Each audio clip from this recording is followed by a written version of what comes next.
La comprobación de que la terapia de grupo era tan efectiva como el Prozac en el tratamiento de la depresión en pacientes con SIDA sugirió el estudio sistemático de la salud entre comunidades coherentes frente a comunidades no coherentes. Una comunidad coherente es aquella en la cual el individuo se reconoce como tal, pero al mismo tiempo se reconoce como miembro principal, altamente significativo de esa comunidad. El ejemplo que prefiero utilizar es el de una comunidad de Pensilvania muy pequeña que constituía un pueblo llamado Roseto. Ese pueblo había sido ocupado por un personal que venía de la misma región de Italia, todos juntos. Transportaron su comunidad y por supuesto su cultura. Eran muy unidos entre ellos y las diferencias de clase no eran tan, digámoslo, no marcaban situaciones de envidia, ni de recelo, ni de resentimiento. El rico vivía al lado del pobre y eran amigos. Entonces, esa comunidad era una comunidad coherente y presentaba un número inferior a la mitad de los infartos que presentaban todas las ciudades vecinas cercanas en los Estados Unidos.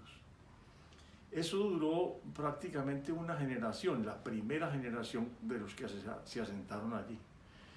Pero después de la primera generación los jóvenes no conservaron la cultura.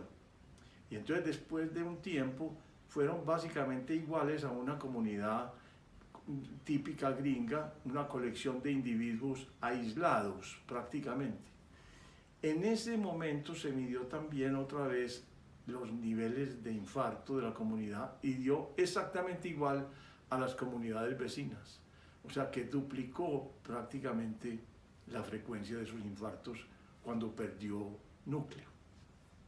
O sea, esa comunicación, ese sentimiento colectivo y esa influencia recíproca del campo de todos sobre los demás. Ahí empezaron entonces a hacerse varios estudios que consideraban esa influencia de grupo sobre una persona. Y de ahí surgieron los diseños de experimentos de curación a distancia. En esa época existía, a finales del siglo XX, una psiquiatra llamada Elizabeth Targ. Elizabeth era una psiquiatra muy tradicional y supremamente científica. Quería realizar un experimento riguroso con unos sanadores para ver si podían influenciar la salud de un grupo de personas con SIDA, pero ya terminales. Entonces, cogió más o menos unas 20 personas que tenían los mismos parámetros de la enfermedad. Estaban todos terminales, todos lo único que estaban prácticamente esperando era la muerte. Pero el recuento de células T era igual, el avance de la enfermedad era muy parecido en todos, y homologó un montón de parámetros médicos y fisiológicos. Y entonces hizo lo siguiente, con un grupo de curanderos o curadores, diseñó un experimento para que cada uno de ellos atendiera en principio un paciente con 1 hora de dedicación a la semana, al día, 6 días a la semana, durante 10 semanas, con algunos descansos intercalados.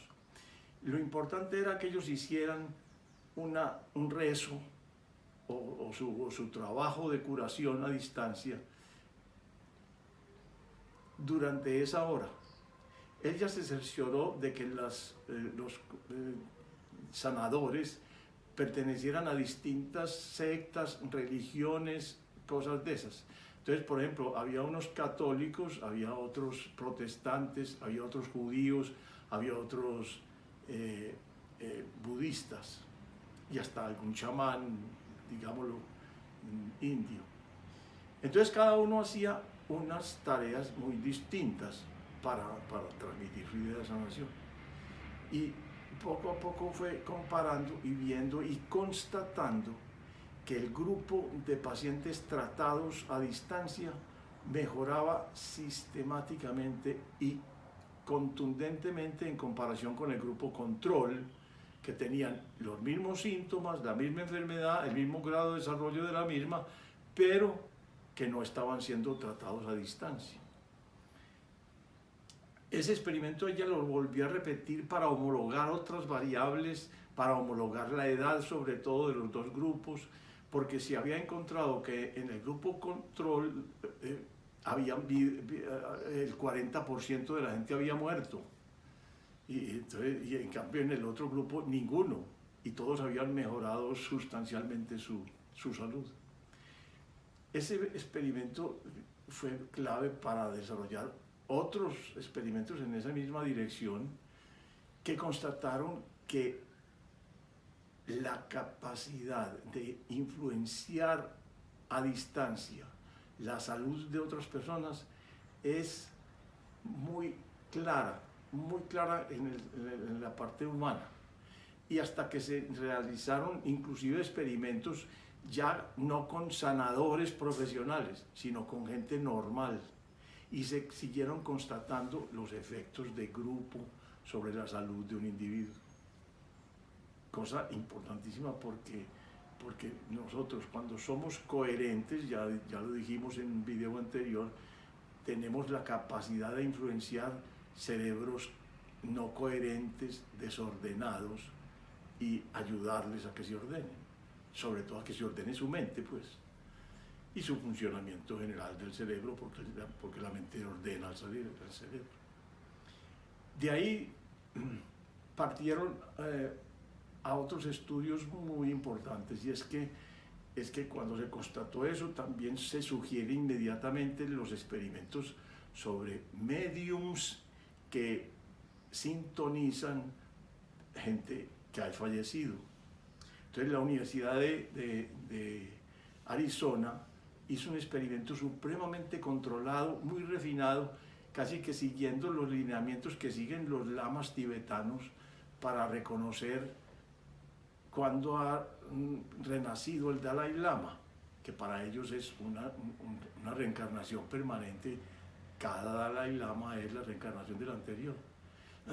Y ellos hacen un montón de pruebas buscando ver si las cosas, los juguetes que tenía, por ejemplo, un niño y el Dalai Lama cuando era niño, son preferidos claramente sobre otros juguetes muy abundantes y muy variados por los candidatos a sustituir al Dalai Lama muerto. Son muchas las cosas que se chequean: nombres de cosas, nombres de ciudades, nombres de situaciones de experiencias vividas, rarezas de comportamiento que tengan, cosas de esas. Y entre los participantes al experimento se controlaron todas las variables de manera que cada medium pudiera contactar con el familiar fallecido de cada participante. Previamente, por supuesto, se habían seleccionado un montón de datos y se pusieron los medios a sintonizar supuestamente con la conciencia de la gente fallecida. El resultado fue muy contundente porque la mayor parte de mediums llegaron a un promedio de 83% de coincidencias. Eso es altísimo, eso no es una correlación que se pueda dar al azar o que se pueda esperar que se dé por azar. Y había inclusive quien tenía un porcentaje de 93% de aciertos, incluso con cosas supremamente complejas, porque es que, por ejemplo, uno de los mediums fue capaz de recitar la canción que la madre fallecida de uno de los participantes le cantaba cuando era niño. Entonces es una consecuencia, una cosa muy compleja, toda una canción compleja, no conocida, solamente conocida básicamente en esa familia, básicamente no más. Entonces, otra de las comprobaciones que nos dice a nosotros, hombre, ¿cuánto vale la pena que nosotros luchemos por la coherencia mental, por el funcionamiento lo más posible, digámoslo, sereno del hemisferio derecho y el silencio del hemisferio izquierdo, que es el que habla? Porque les cuento, la conclusión del director del estudio en la Universidad de Arizona era esta: la hipótesis más sencilla y por lo tanto la más aceptable desde el punto de vista científico es que los medios estaban en comunicación directa con los fallecidos. O sea, es una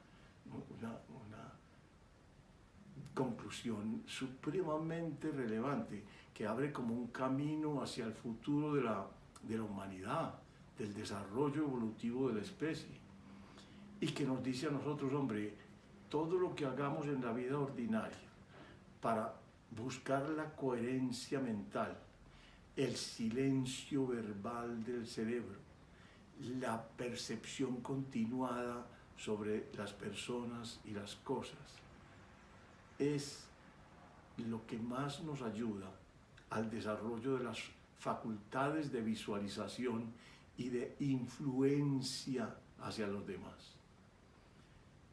Elizabeth Tarr llegó a la conclusión de que cuando iba a visitar a un paciente, lo más importante para ella era estudiar su perspectiva interior. No fuera que ella le llevara al paciente sentimientos negativos, desesperanza o ideas de que no podía curarse. Era finalmente lo que más vigilaba antes de hacer las entrevistas con sus pacientes. Vuelvo a insistirles en el trabajo personal para que logremos transmitir siempre, sobre todo a la gente que amamos, las mejores intenciones, los deseos más puros, limpios y por supuesto más ordenadores. Nos vemos.